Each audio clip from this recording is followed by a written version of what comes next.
Dahil nag-crave ako sa mga street foods, kaya naman naisipan ko na lang magluto dito sa aming bahay. Kaysa nga dumayo pa ako sa labas, edi yung street foods na lang ang dumayo sa akin. O diba, mindset? Kaya naman kung gusto mo rin matakam, tara at samahan mo ako magluto nitong masasarap na street foods na aking binili. Sabayan na rin natin ng DIY manong sauce. Bumili tayo ng 50 pieces na itlog ng pugo na nakakahalaga ng 95 pesos. Siyempre, hindi natin magagawang kwek-kwek to kung hindi natin papakuluan. Pero bago natin pakuluan, kailangan ihugasan muna natin yung mga itlog at i-check natin kung may mga basag. Tapos, isalang natin dito sa ating kawali na may tubig at pakuluan natin ng 5 minutes. Habang nakasalang naman yung mga itlog ng pugo, gagawa naman tayo dito ng ating batter na gagamitin sa ating kwek-kwek. 2.5 cup ng ordinaryong harina lang ito, tapos maglalagay tayo dito ng paminta, and then maglalagay din tayo dito ng asin. Maglalagay din tayo dito ng baking powder, siguro mga kalahating kutsarita lang. Tapos maglalagay tayo dito ng pampakulay natin. Gumamit lang ako dito ng food coloring na kulay orange. And then lalagyan na natin ito ng tubig. So gradually ang paglalagay ng tubig dito. Habang hinahalo mo, lagyan mo ng tubig ng pakonti-konti hanggang sa ma-reach mo nga yung magandang pagkakalapot o yung perfect consistency para sa'yo. So ganito, pwede na to. Hindi na siya masyadong tumutulo. Tapos hanguin na natin yung ating mga itlog ng pugong nilalaga at tumawag tayo ng 2 bata para balatan to. Habang nagbabalat naman ng itlog ng pugo yung mga bata, gagawa na tayo dito ng ating mga sausawan. Magcha-chop lang tayo dito ng isang malaking sibuyas na puti. At dito naman sa ating maliit na saucepan, gagawa na tayo dito ng manong sauce. Naglagay ako ng 1 kutsarang bawang at 1 kutsarang chinyap na onions. Konting pampalasa at saka paminta. And then maglalagay din tayo dito ng asukal. Mas maganda kung meron kayong brown sugar. At maglalagay tayo dito ng all-purpose flour o kaya ay pwede rin kayong gumamit ng cornstarch. So ako ang ginamit ko cornstarch dahil wala akong all-purpose flour. And then lagyan natin ng tubig saka ng toyo. Pampakulay yung toyo. Sa dami naman ng tubig, huwag niyong pupunuin yung saucepan na yan.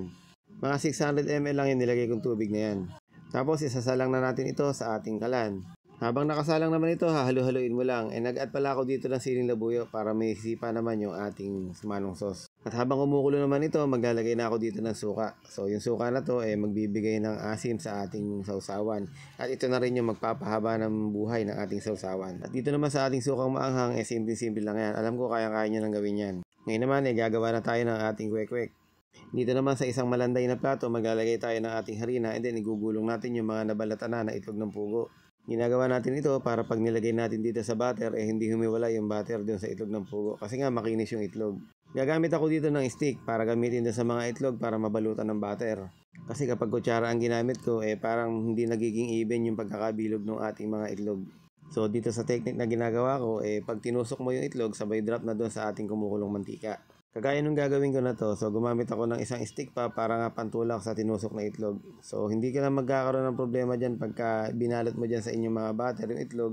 Dahil kung minsan pagka kutsara yung gamit natin, merong part na hindi nababalutan ng batter. At ito na nga yung resulta ng ating ginawang technique. Basta kung saan nga kayo sanay, gano'n na lang yung gamitin yung technique. Ang importante lang naman dito mabalutan natin ng butter yung mga itlog. So tapos ko nang pirituhin yung ating mga kwek-kwek and then nagsalang lang din ako dito ng malalaking kikiam at saka squid balls. Meron akong sumobrang butter ng kwek-kwek and then kumuha ako ng hotdog sa freezer tapos hiniwa ko lang sa 4 yung hotdog and then binalot ko na nga na parang kwek-kwek din. Ito yung hotdog na sinasabi ko. So parang kwek-kwek din siya. Hinalo ko na nga dyan sa mga pinirito ko. Kuminsan talaga hindi maiiwasan yung pagsabog o yung pagputok ng mga squid balls. Lalo na pag gusto mong tustahin, talagang medyo puputok na yan. So naprito ko na nga lahat ng ating street foods na iginayak and then ayan na nga. So craving satisfied, siguradong malala. So it's time na nga para kumain at tikman itong ating mga ginawang kwek-kwek at yung mga pinirito nating squid balls at kikiam. Sigurado akong matatakam din kayo pagka nakakita kayo ng ganito. Kaya nga ako sa inyo, bukas sa bukas din. Diyan na lang kayo sa bahay mag squid balls o magkikiam at saka mag kwek-kwek. At kung low budget naman, 1 kilong fishball na lang. So ganun din naman yun, street foods pa rin yun. So ito na nga, kain na tayo.